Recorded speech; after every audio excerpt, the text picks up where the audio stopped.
علیکم ورحمۃ اللہ وبرکاتہ۔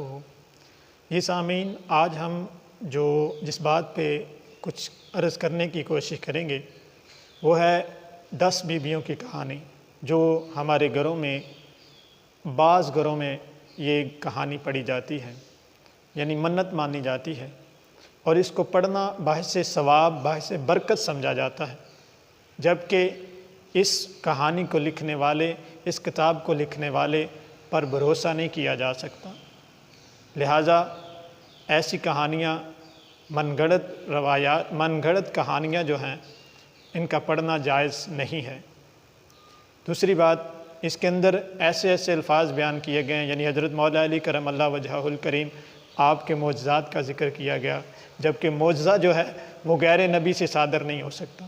چلیں ہم یہی بات امیر اہل سنت دامت برکاتہم العالیہ کی زبان مبارک سے سنتے ہیں۔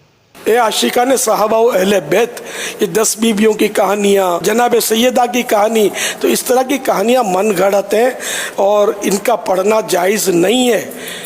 اس سے توبہ کریں، اگر منت مانی ہے تو یہ منت پوری کرنا بھی جائز نہیں ہے۔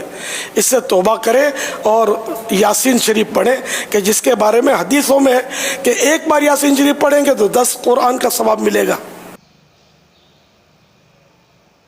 جی ناظرین، ہم یہی بات ایک سیدزادہ حضرت علامہ مولانا پیر سید امین القادری شاہ صاحب آپ کی زبان سے بھی سن لیتے ہیں، ایک سیدزادے کی زبان سے بھی سن کے ہم اپنے دلوں کو منور فرماتے ہیں، اپنے عقیدے کو درست کرتے ہیں۔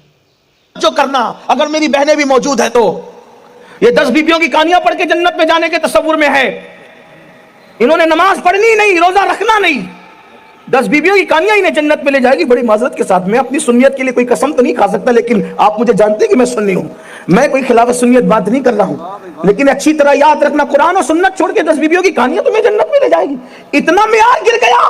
میں تو لوگوں کو یہی کہتے پھر رہا ہوں، لوگ ناراض بھی ہو رہے ہیں مجھ سے، لیکن میں کوئی بات نہیں، جب تک جیوں گا